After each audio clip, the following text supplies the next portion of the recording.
Alors, pas d'autre chose. Donc, alors aujourd'hui, normalement, on devrait terminer la première partie, en quelque sorte. Bon, on ira plus vite pour la seconde, mais la première partie que je vous avais proposée, qui se termine sur l'ensemble donc des natures des mots et groupes de mots. Première partie qui, en fait, est un premier balayage de l'ensemble de la grammaire du français à un premier niveau. Hein, c'est-à-dire on décrit tout, mais d'une manière pas trop approfondie, avec des concepts de base. Alors il nous reste à voir ces points-là. On a vu la dernière fois la question du déterminant. Donc il nous reste à voir, mais ce sera rapide parce que on se limitera à des choses assez simples, hein, le verbe et le groupe verbal, l'adjectif, l'adverbe, la préposition et le groupe nominal prépositionnel, le pronom, la conjonction, donc avec les deux conjonctions de coordination et de subordination.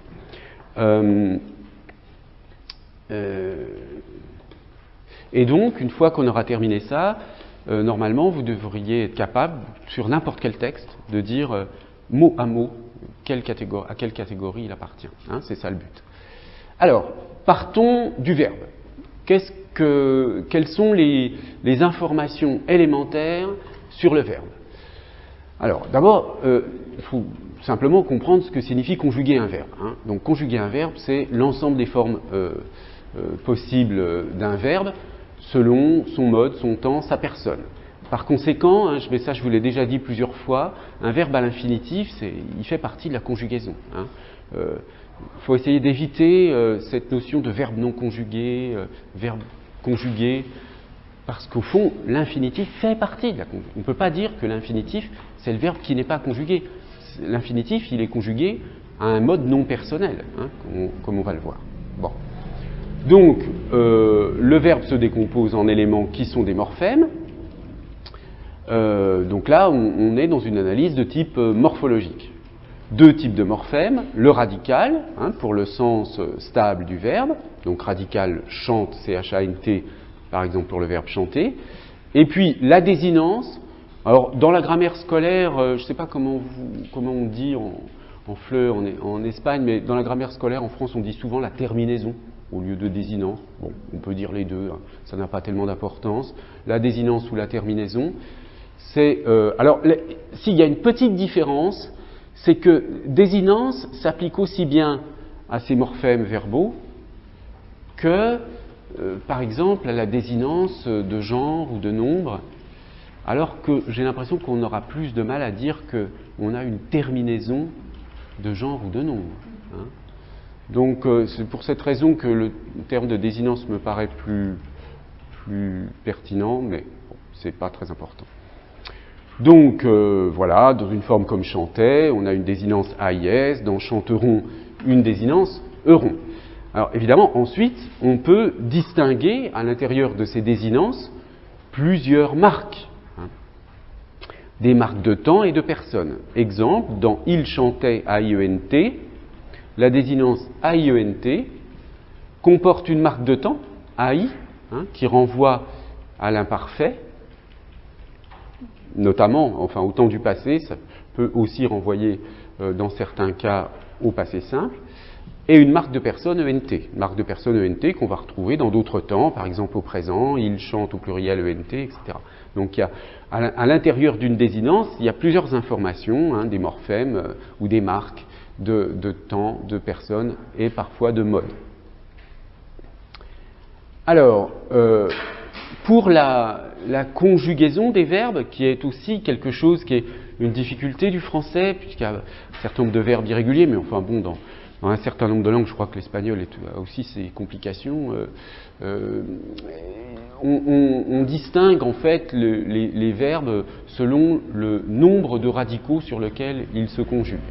Bon, quand vous prenez le verbe chanter, il y a un seul radical, C-H-A-N-T, hein, et puis vous faites varier les désinences à partir de ce radical qui ne change jamais. Hein. Je chante, je chantais, je chanterais. C'est toujours le même radical et on ne change que les désinences. Dans certains cas, vous avez deux radicaux, donc c'est un tout petit peu plus compliqué. Un radical, par exemple pour le verbe lire, vous avez un radical LI dans je lis, tu lis, etc., mais un radical LIS dans nous lisons, vous lisez, etc. Donc là, vous avez deux radicaux. Vous avez des verbes avec trois radicaux. Exemple, vivre, qui a un radical V dans je vis, tu vis, etc. Un radical VIV, vive, dans je vivais, tu vivais. Et puis un radical V et C, VEC, dans je vécu, tu vécu, etc. Donc, trois radicaux. On peut avoir quatre radicaux, comme savoir, radical SAI dans je sais, tu sais, radical SAV dans je savais, radical S dans je sus, tu sus, et radical SAU dans je saurais, tu saurais. Et puis il y a des verbes qui ont plus de quatre radicaux, par exemple être, avoir.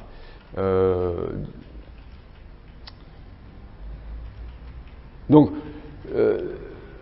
évidemment, être et avoir sont des verbes dont on enseigne la conjugaison assez tôt, puisque ce sont des verbes qui fonctionnent aussi comme auxiliaires, etc., en dépit du nombre de radicaux.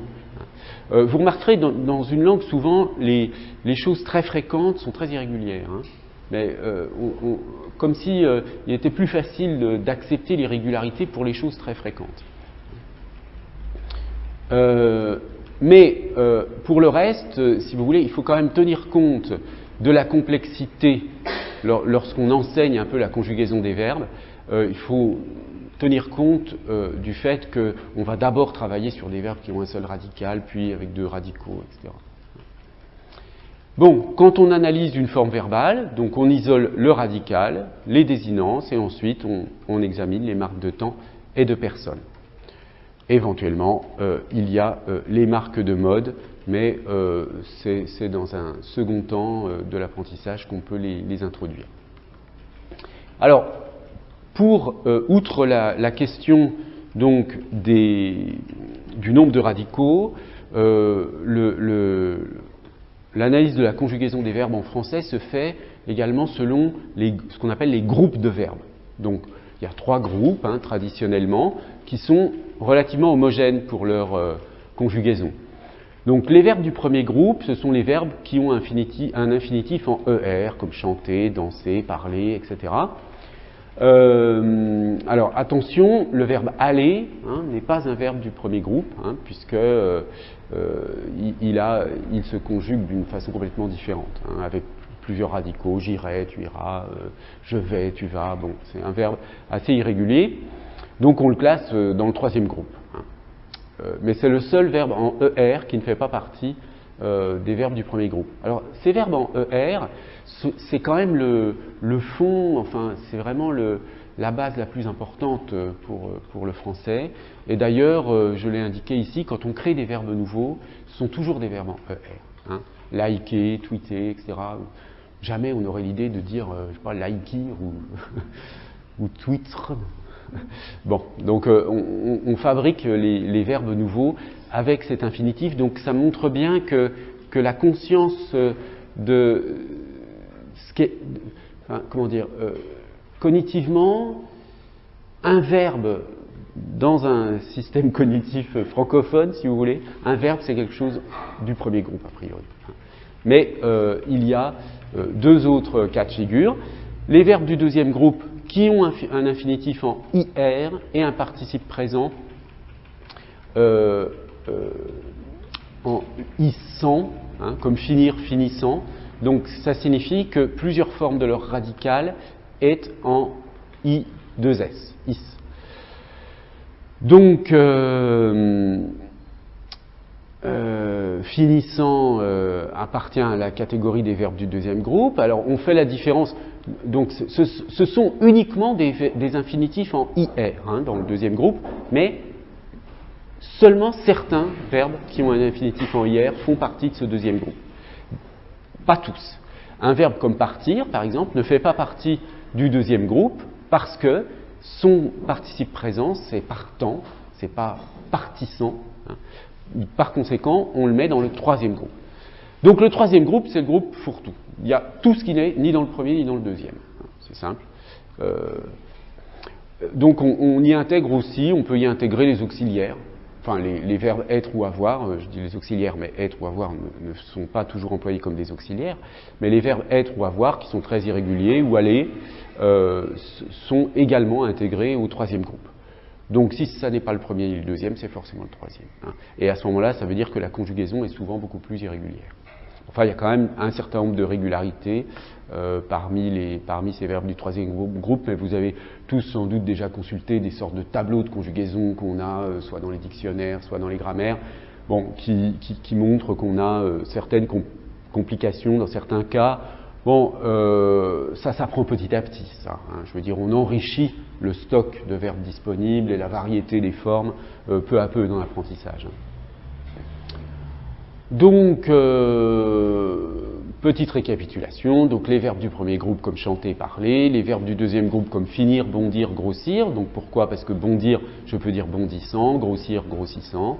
Et puis, parmi les verbes du troisième groupe, vous en avez les plus grandes catégories sont ceux qui ont un infinitif en IR, mais qui n'ont pas de participe présent en issant, comme partir, qui fait partant, servir, servant, fuir, fuyant. Donc, aucun de ces verbes en IR n'ayant un participe présent en issant, je les mets dans le troisième groupe. Les infinitifs en war, comme savoir, apercevoir, devoir, et puis les infinitifs en re, comme écrire, dire, prendre, etc. Plus le verbe aller, les verbes être et avoir. Alors, ça, c'est la description morphologique, disons, qui concerne les principes de la conjugaison. Hein. Combien il y a de radicaux, quel groupe. Maintenant, quelles sont les différentes formes de la conjugaison? Donc c'est là qu'on entre dans la rubrique des modes et des temps. Alors, on classe les modes et les temps d'abord dans une grande subdivision entre les modes non personnels et les modes personnels. Alors, les modes non personnels, c'est tout simplement des modes pour lesquels il n'y a pas de forme je, tu, il, hein, il n'y a pas de personne.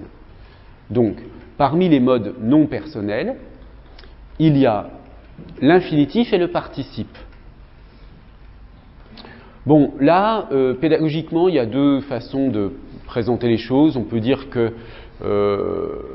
l'infinitif est un mode et le participe un autre mode qui a deux formes, le participe présent et le participe passé, mais on peut aussi bien dire qu'il y a trois modes non personnels, l'infinitif, le participe présent, le participe passé. Ça n'a pas d'implication très importante. C'est peut-être plus simple de dire cela comme ça. Donc ici, j'aurais très bien pu écrire infinitif, participe passé, participe présent. Donc, trois modes. Trois modes non personnels.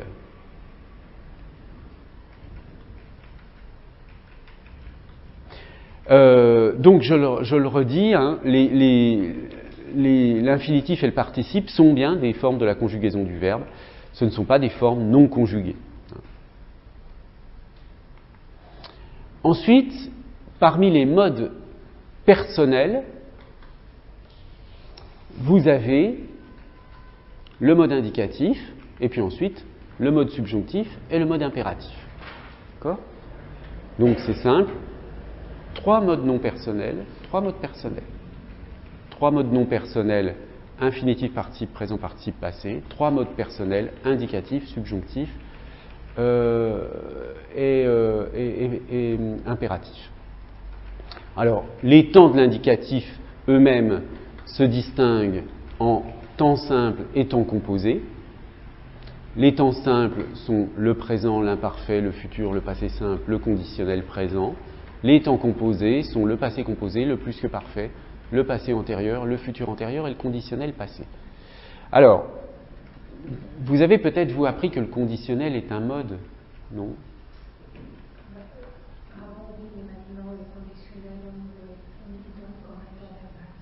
Voilà, de l'indicatif. Ouais. Bon, c'est très bien, parce qu'en effet, le conditionnel est bien un temps de l'indicatif qui a des valeurs modales comme tous les autres temps de l'indicatif. Hein. Alors, le problème, c'est qu'il y a dans la tradition grammaticale française une tradition de parler du mode conditionnel.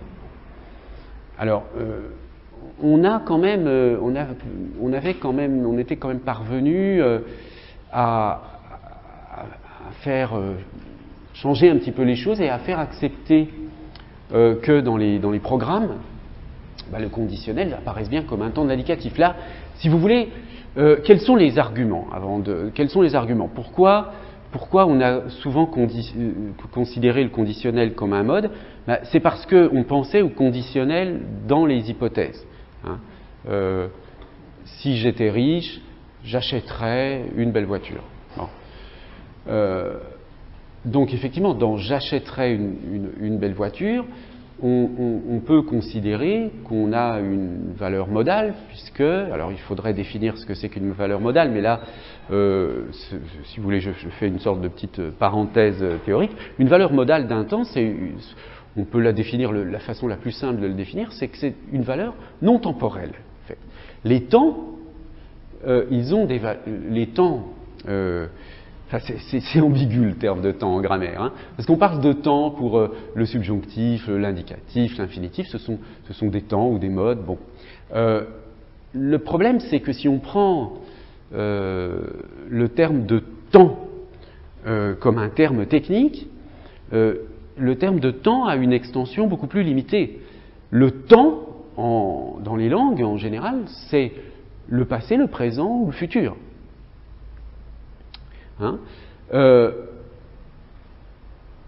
Si un verbe porte une information de temps, il indique si l'action se présente a lieu dans le présent, dans le passé ou dans le futur.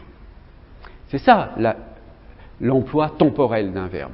Donc, si je dis hier j'étais au cinéma, valeur temporelle, je dis que j'étais au cinéma dans le passé. Si je dis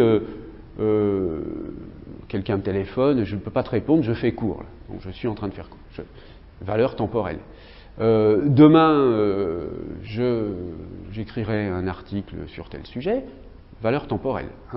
Mais lorsque j'utilise un imparfait pour dire « Ah, si j'étais riche », ça ne veut pas dire que je l'étais dans le passé. Donc, mon imparfait n'a plus une valeur temporelle. Lorsque vous utilisez un imparfait qu'on appelle parfois, mais ça on en reparlera plus tard, mais hypochoristique, l'imparfait dit hypochoristique, par exemple, qu'on utilise dans des situations comme parler à un enfant, à un animal, etc. Ah, il était gentil, le petit chien. Bon. Ou alors un vendeur qui vous dit, je ne sais pas si vous avez déjà entendu ça, je dis pour les étudiants étrangers, un vendeur qui vous dit qu'est-ce qu'elle voulait la petite dame, on entend ça dans les marchés en France. Qu'est-ce qu'elle voulait? Bon, c'est pas ce qu'elle voulait hier, c'est ce qu'elle veut maintenant. Donc, on a là des emplois de l'imparfait, il y en a de très nombreux, qui n'ont pas une valeur temporelle, qui ne veulent pas dire que la chose se produit dans le présent, dans le passé, pardon. De même, vous avez des présents qui peuvent très bien avoir aussi une valeur non temporelle. Par exemple, le présent de vérité générale, l'homme est mortel, c'est pas juste maintenant. Ou l'eau bout à 100 degrés, voilà les valeurs, disons, qu'on appelle parfois un peu génériques des temps. Bon. Donc, dès que vous avez une valeur non temporelle, en général, vous êtes dans une valeur modale, qui souvent donc, est liée à un point de vue de l'énonciateur. Donc, certes, le conditionnel est employé dans une valeur modale lorsque je suis dans une structure hypothétique du type « si j'étais riche, j'achèterais une belle voiture ». Mais il a aussi une valeur temporelle, parfois, quand il est la transposition du futur par rapport à un verbe au passé. Si vous dites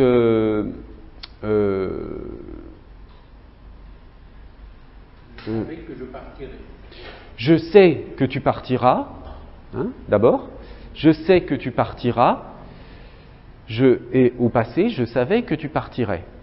Donc, voilà. Donc, je sais que tu partiras. Partira indique un futur par rapport au présent. Je savais que tu partirais indique aussi un futur, mais c'est juste le point de repère qui a changé. Mais c'est bien une valeur temporelle de futur à partir du passé.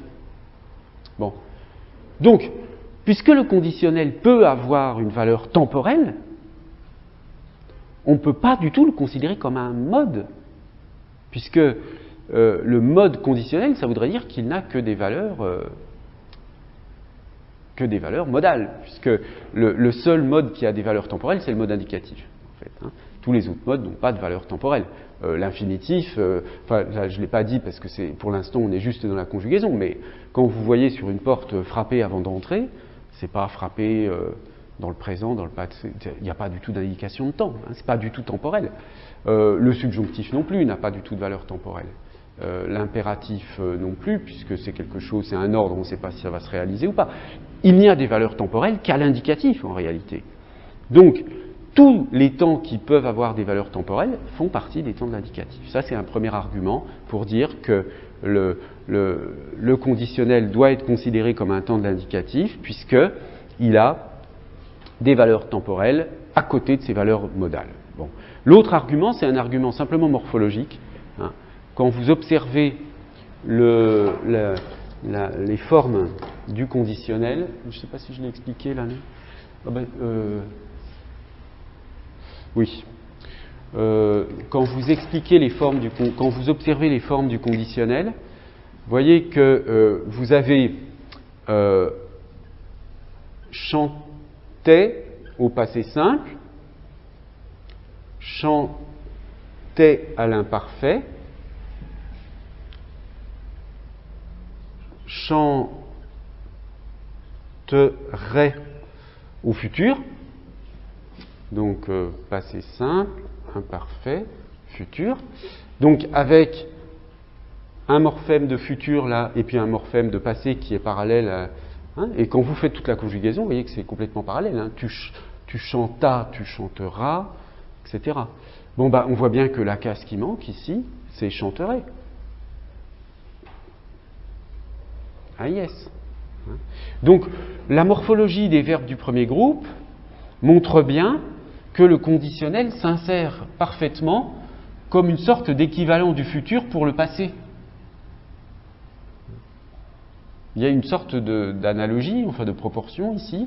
On peut dire sous bien que le conditionnel est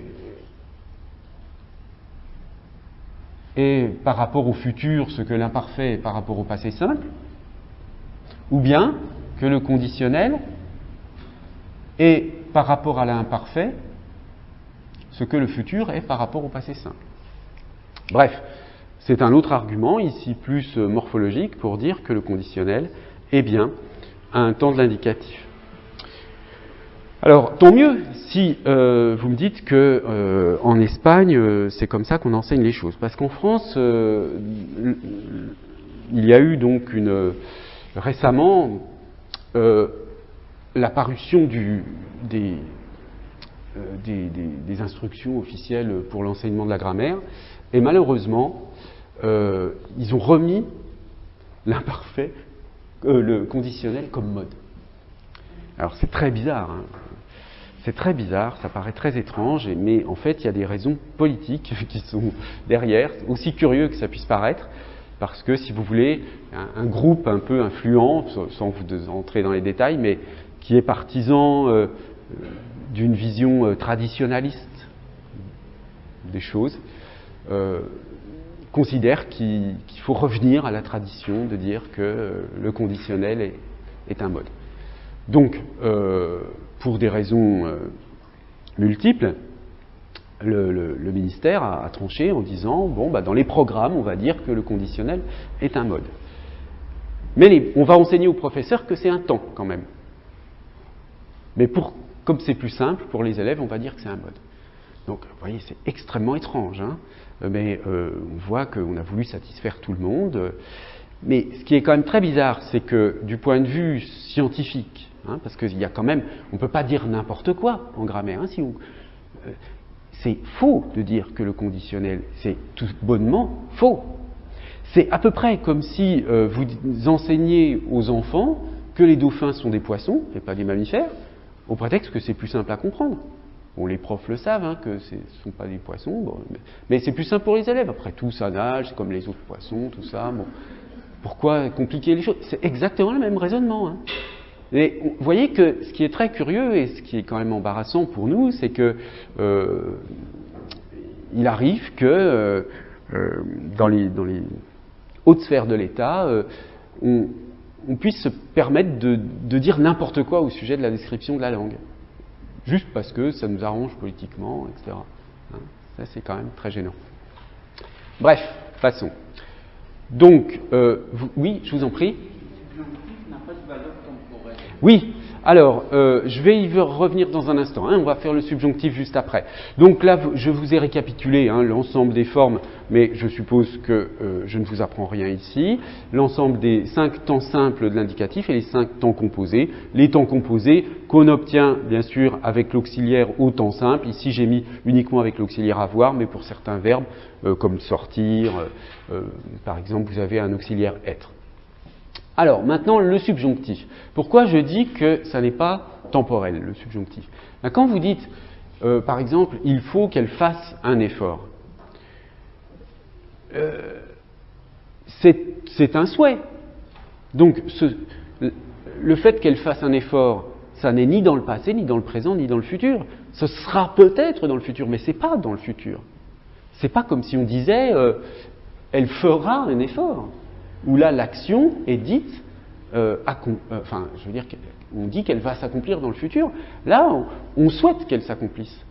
Et jamais, au subjonctif, vous ne pouvez inscrire l'action ni dans le présent, ni dans le passé, ni dans le futur. Parce que ce sont des souhaits, des regrets, des choses, toutes sortes de...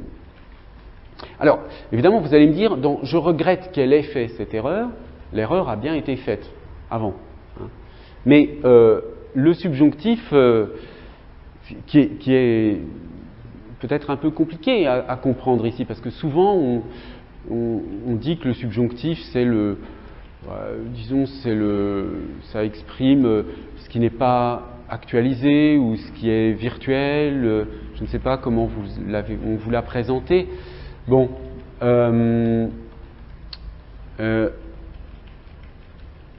Là, je vous donne juste quelques indications parce que je me préoccupe presque uniquement de la morphologie, hein, mais je vous donne quand même cette information. Quand on dit « je regrette qu'il vienne » ou qu'il soit venu, hein, le fait de venir a lieu. Mais pourquoi on utilise le subjonctif ? Parce que l'idée même de regret suppose que cela aurait pu ne pas avoir lieu. Donc en fait, c'est là où on modalise cette action, on la prend non pas, mais là c'est vraiment une perspective, c'est une façon de voir l'action. On la voit l'action non pas comme une action qui a eu lieu dans le passé, mais comme une action qui aurait pu ne pas avoir lieu. Et c'est ça qui justifie le subjonctif.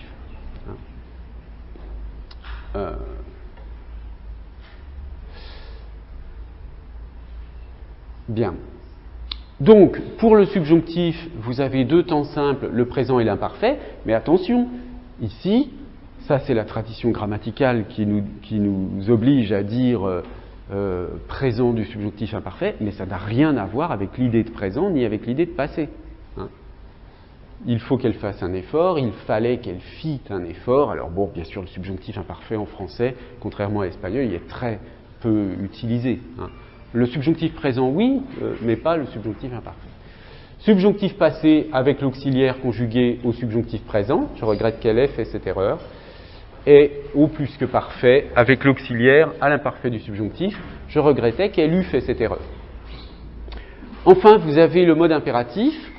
Alors, il y a eu une discussion à un moment donné en linguistique pour savoir si c'est vraiment un mode, dans la mesure où, au fond, le mode impératif n'a pas de morphologie propre.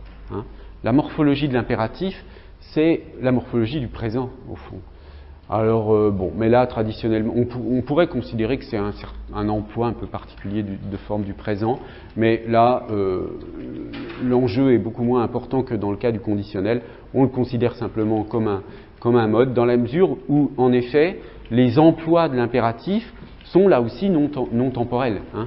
C'est-à-dire, quand on dit chante, c'est un ordre. Donc, on ne sait pas si ça... La question de savoir si ça a eu lieu, si ça va avoir lieu, ou si ça a lieu en ce moment, est non pertinente. C'est un ordre. Donc, le lien avec la réalité de l'inscription dans le temps passé, présent ou futur n'est pas pertinent. Donc, c'est un mode qui est limité à un certain nombre de formes, hein, aux 3 premières personnes. Chante, chantons, chanter. Et lorsqu'on veut donner un ordre à une autre personne, on utilise un subjonctif. Hein, qu'il chante, qu'il sorte, etc. Et puis vous avez un infinitif présent ou un infinitif passé.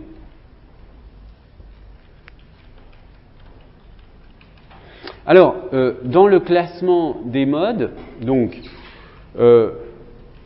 j'ai dit, on a les modes non personnels, ensuite les modes personnels, et à l'intérieur des modes personnels, vous pouvez distinguer les modes personnels temporels, donc qui marquent le temps, comme l'indicatif, et les modes personnels non temporels, qui sont le subjonctif et l'impératif.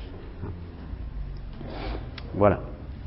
Alors, on peut s'entraîner rapidement sur ce petit exercice pour... Oui, je vous en prie. Alors, c'est un emploi du participe présent. Hein, je le considère comme un emploi du participe présent. Mais là aussi, bon, pour des raisons historiques, hein, je sais bien que dans certains cas, on le met à part comme un emploi, mais au fond, du point de vue morphologique, c'est un participe présent qui est précédé d'une préposition et qui s'emploie dans certaines circonstances. Hein. Mais historiquement, c'était 2 formes différentes, hein, en effet. Alors, je vous laisse... alors, je crois que... Attendez, j'ai le texte en format en papier. Bon, donc là, je vous demande d'identifier toutes les formes verbales et de trouver le groupe, le temps, le mode. Hein, simplement, donc sans travailler sur la valeur des temps. Je ferai éventuellement quelques petites remarques en passant. Je vais essayer de remettre ça droit.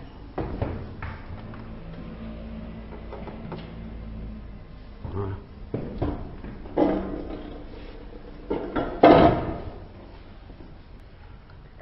Écoutez, puisque je vois qu'il est 9h moins 5, je vous laisse un peu le temps, on fait la pause en même temps, tout ça, hein, et puis on reprend à 10 à peu près. Hein, comme ça vous laisse à la fois le temps de réfléchir à l'exercice, et puis prenez le temps un petit peu pour une pause. Alors, je ne vais pas vous interroger parce que ça va prendre trop de temps, donc simplement je vais vous dire un petit peu ce qu'on pouvait dire sur chacune de ces formes verbales. Donc, 2 mois avant la mort d'Angèle, il l'avait mené. Donc là, c'est le verbe mener, premier groupe. Le temps, alors le mode l'indicatif, et le temps, c'est du plus que parfait. Un dimanche ou à la butte Montmartre. La pauvre femme adorait manger au restaurant, c'est le verbe adorer, premier groupe, à l'imparfait. Elle était heureuse, le verbe être, donc troisième groupe, imparfait. Lorsque, après une longue promenade, il l'attablait, attablé, premier groupe, imparfait, de l'indicatif, dans quelques cabarets de la banlieue. Ce jour-là, ils dînèrent. Là, c'est le verbe dîner, premier groupe, passé simple. Au sommet des buttes, dans un restaurant dont les fenêtres s'ouvraient, verbe ouvrir, donc troisième groupe, imparfait. Sur cet océan de maisons au toit bleuâtre, pareil, il y a des flots pressés. Alors, presser, ici, vous pourriez le retenir en disant c'est un participe passé du verbe presser, mais, en effet, hein, mais ici, il fonctionne comme un adjectif, donc ce n'est pas vraiment une forme verbale. Hein. Emplissant l'immense horizon, là c'est le verbe emplir, deuxième groupe, participe présent. Alors, sur cet océan. Vous voyez que l'ensemble là, alors c'est très clair que pressé est adjectif par rapport à flot. Quel est le statut de emplissant l'immense horizon? Vous voyez que c'est aussi une expansion par rapport à cet océan de maisons, pareil à des flots pressés emplissant l'immense horizon. C'est une sorte d'expansion nominale par rapport à flot pressé, hein, comme un adjectif. Donc, on a cette double valeur ici de la forme participe qui a une valeur verbale dans la mesure où il y a un complément d'objet direct, là, emplir quelque chose, mais l'ensemble fonctionne à une valeur adjectivale. Donc, c'est le cas avec le participe et avec l'infinitif, qui sont donc liés au verbe au sens où ils peuvent avoir des compléments dans leur structure, mais liés aussi soit au nom, soit à l'adjectif en termes de fonction. J'en reparlerai. Leur table était placée devant une des fenêtres. Hein? Alors, ici, c'est vrai que j'en ai pas parlé du passif, mais ça fait partie plutôt des formes de phrases. Hein. Donc ici, c'est le verbe placer, premier groupe, et c'est du passif à l'imparfait. C'est-à-dire, on pourrait dire, leur table était placée, on avait placé leur table devant une des fenêtres.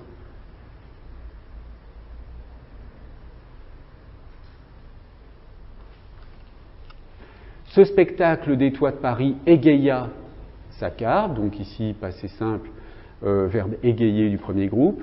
Au dessert, il fit apporter. Alors là, il y a une petite difficulté parce que on a une sorte de semi-auxiliaire là qu'on appelle factitif, hein, le verbe faire, fit apporter. Donc le verbe important ici, évidemment, c'est apporter, hein, c'est pas faire. Mais dans une description comme ceci, évidemment, on est juste amené à décrire faire d'une part et apporter d'autre part. Donc faire, verbe du troisième groupe, ici au passé simple, indicatif, apporter, infinitif. Il souriait, donc là c'est un imparfait, verbe sourire, du troisième groupe. Il était d'une galanterie inusitée, c'est le verbe être, troisième groupe, imparfait. Les regards redescendaient, donc redescendre, troisième groupe, imparfait. D'où sortait, c'est à nouveau un imparfait, verbe sortir, troisième groupe. On était, c'est la même chose que précédemment. S'alanguissait, donc ça c'est le verbe alanguir, qui est deuxième groupe cette fois-ci, imparfait. Piquer, alors c'est le participe passé du verbe piquer, premier groupe. Qui ressemblait, verbe ressembler, premier groupe, imparfait. Nageant, participe présent du verbe nager, premier groupe. Le soleil se couchait, imparfait du verbe coucher, premier groupe. Les fonds s'emplissaient, alors s'emplir, s'emplissait, verbe du deuxième groupe, à l'imparfait à nouveau. Une rousée d'or tombait, le verbe tomber, premier groupe, à l'imparfait. Évidemment, hein, c'est toute une série de verbes à l'imparfait. Alors, c'était comme, bon là c'est un présentatif, donc on ne l'analyse pas, c'est pas vraiment une forme verbale, mais si on veut, c'est le verbe être, donc à l'imparfait. Il vint un moment, c'est le verbe venir, troisième groupe, au passé simple. Un rayon qui glissait, le verbe glisser, premier groupe, imparfait. Oui. Oui, alors enchanté, j'ai oublié, c'est un participe passé du verbe enchanté, du premier groupe. Oui, alors le coin enchanté d'une cité des mille et une nuits, c'est une forme de participe passé, si vous voulez, dans son... c'est un participe passé, mais qui est employé comme adjectif.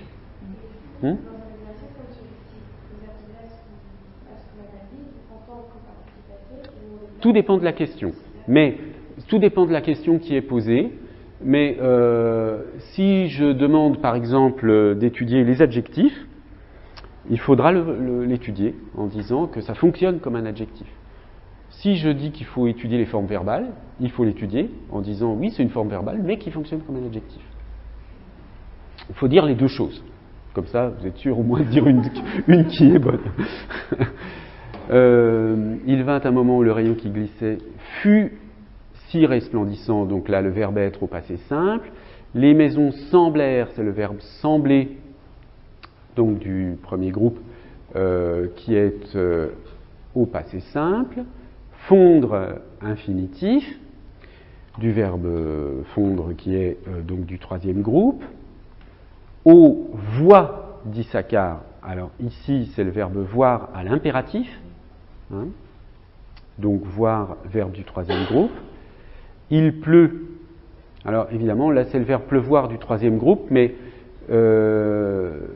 qui est une forme impersonnelle ici, hein, mais qui est au présent. Mais simplement le verbe pleuvoir, le fait que ce soit une forme impersonnelle implique qu'il ne tolère que la troisième personne. On ne peut pas dire je pleut, tu pleut. Bon. Angèle se mit à rire. Alors là, c'est un peu le même genre de problème qu'il fit apporter. C'est-à-dire que si on veut décrire cette structure du point de vue du verbe, du point de vue du sens du verbe, le verbe important, c'est le verbe rire, c'est pas le verbe mettre. Hein. Donc se mettre à, ici, fonctionne comme un petit peu comme un genre d'auxiliaire. Hein. Un auxiliaire incoatif, comme on dit, c'est-à-dire ça décrit que l'action commence. Hein. Elle rit. Ce qui est important, c'est qu'elle rit, c'est pas qu'elle met. Hein, même si on a les deux verbes. Bon. Mais là, comme on décrit les formes verbales, c'est le verbe mettre au passé simple, donc mettre, troisième groupe, et le verbe rire, troisième groupe également, qui est à l'infinitif. En accusant le verbe accuser, premier groupe participe présent, être, le verbe être, troisième groupe à l'infinitif.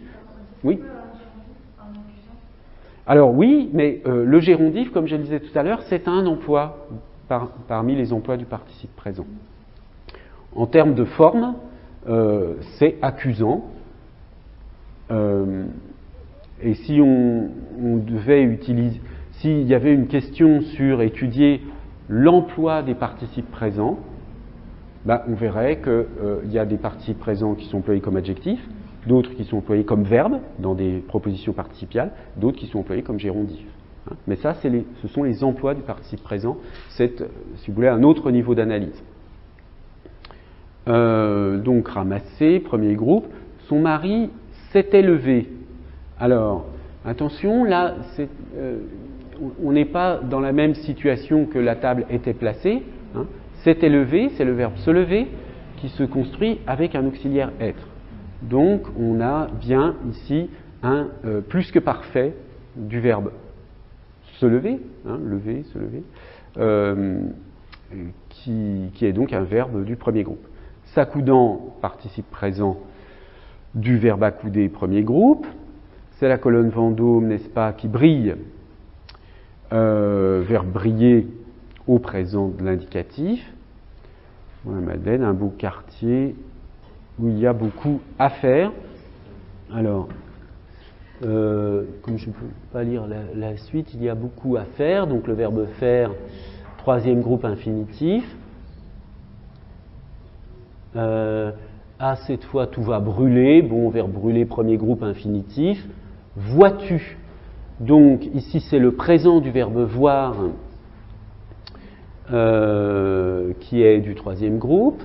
On dirait que ici c'est un conditionnel présent du verbe dire qui est du troisième groupe. Dans le quartier, on dirait que dans tout le quartier bout dans l'alambic. Alors bout, c'est le verbe bouillir du troisième groupe qui est conjugué au présent.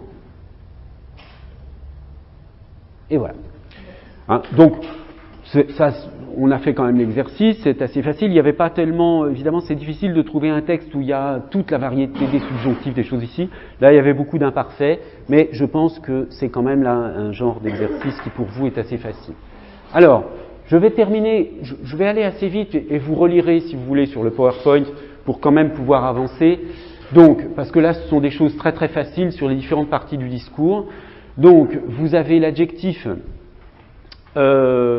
qui donne grosso modo une propriété ou une qualité du nom, hein, et avec ces deux fonctions, mais ça on avait déjà vu, fonction épithète, fonction attribut. L'adverbe, alors c'est une catégorie assez complexe, hein, parce que c'est une catégorie fourre-tout, l'adverbe, où il y a beaucoup de choses très différentes. Alors en français, les adverbes les plus faciles à repérer, ce sont les adverbes de manière en ment, hein, gentiment, facilement, rapidement, etc. Mais vous avez des adverbes de temps, hein, comme maintenant, hier, bientôt, des adverbes de lieu, comme ici, ailleurs, partout, des adverbes interrogatifs, pourquoi, comment, des adverbes d'intensité, hein, comme beaucoup dans elle dort beaucoup, ou très, ou si, dans elle est très grande, si grande. Hein. Il y a aussi l'adverbe de négation, qui n'apparaît pas là, mais qui est dessous. Parce que ouais, il faudrait. Donc, les adverbes, c'est assez difficile de les caractériser globalement. Ce qu'on sait, c'est qu'ils ne varient pas, ça fait partie des mots invariables. Et par ailleurs, ils modifient, ce qui les caractérise quand même, c'est qu'ils modifient, c'est le mot qu'ils modifient. Hein. L'adverbe, il va pouvoir modifier un adjectif, un nom ou un autre adverbe. Ensuite, les prépositions. Alors là, j'ai indiqué les prépositions simples, mais bien sûr, vous avez aussi des locutions prépositionnelles, mais il faut d'abord être capable de repérer les prépositions simples les plus fréquentes. Hein. Je ne sais plus pourquoi j'ai mis un point d'exclamation ici, mais... Parce que c'est deux. Oui, peut-être, oui. Oui, faire attention au mot de. Oui, oui, c'est ça. Ça devait être pour dire, attention, le mot de peut être autre chose qu'une préposition. Donc, la préposition, elle introduit un groupe prépositionnel, elle fonctionne toujours avec un groupe prépositionnel, qui peut être un groupe nominal prépositionnel, mais un groupe prépositionnel avec un infinitif aussi. Donc, quand la préposition est composée de plusieurs mots, c'est là qu'on parle de locution prépositionnelle. Donc, complément du nom, complément d'objet indirect, ça on l'a déjà vu avec les fonctions. Le pronom, bon, il n'y a pas de difficulté particulière avec les pronoms. Hein. Simplement, éviter de définir le pronom comme le mot qui remplace un nom. Hein. Parce que d'abord, ça remplace un groupe nominal et pas un nom, en général. Hein. Et puis surtout, beaucoup de pronoms, les pronoms de première et deuxième personne, ne remplacent rien. Quand je dis « je parle », c'est pas du tout la même chose, ça remplace pas Philippe Monneret parle. Hein. C'est uniquement les pronoms de troisième personne qui remplacent quelque chose. Lorsque je dis le professeur est entré dans la salle, il parle depuis 1h30. Bon, dans ce cas-là, oui, il remplace le professeur, mais je et tu ne remplacent rien. Hein. Donc, c'est pour ça que certaines grammaires distinguent les pronoms dits nominaux des pronoms représentants. Bon, donc il y a différentes fonctions des pronoms hein, qui sont rappelées ici. Là, on distingue aussi classiquement dans les pronoms les formes disjointes hein, qui peuvent être utilisées derrière une préposition. Donc ça, c'est un petit peu complexe à décrire aussi, mais parce que c'est une sorte de trace des cas du latin hein, dans les pronoms. Puisque ici, les pronoms, ils indiquent la fonction en même temps. Hein. Me indique qu'on est soit dans une fonction COD, soit COI. Je, c'est forcément une fonction sujet. Hein. Donc, on pourrait dire que c'est une trace des anciens cas latins. Et puis enfin, vous avez les deux sortes de conjonctions, de coordination et de subordination. Hein, conjonction de coordination du type et, ou, et puis la conjonction de subordination qui introduit des subordonnés. Alors, ce que je vous propose pour la prochaine fois, c'est de réfléchir à j'ai pris un petit texte là, hein, que vous retrouverez sur le PowerPoint, et je vous propose d'essayer d'identifier vraiment toutes les unités hein, pour savoir à quel type de mot chaque unité appartient. Éventuellement, attention, parfois ça peut être un groupe, hein, plusieurs mots qui constituent une seule unité. Voilà, et là on verra peut-être certaines difficultés apparaître, mais normalement, vous devriez, vous, être capable de prendre n'importe quel texte et de dire à peu près, à part pour deux, hein, de dire à peu près pour chaque mot à quelle partie du discours ça appartient. Voilà, eh bien, je vous remercie de votre attention et je vous dis à la semaine prochaine.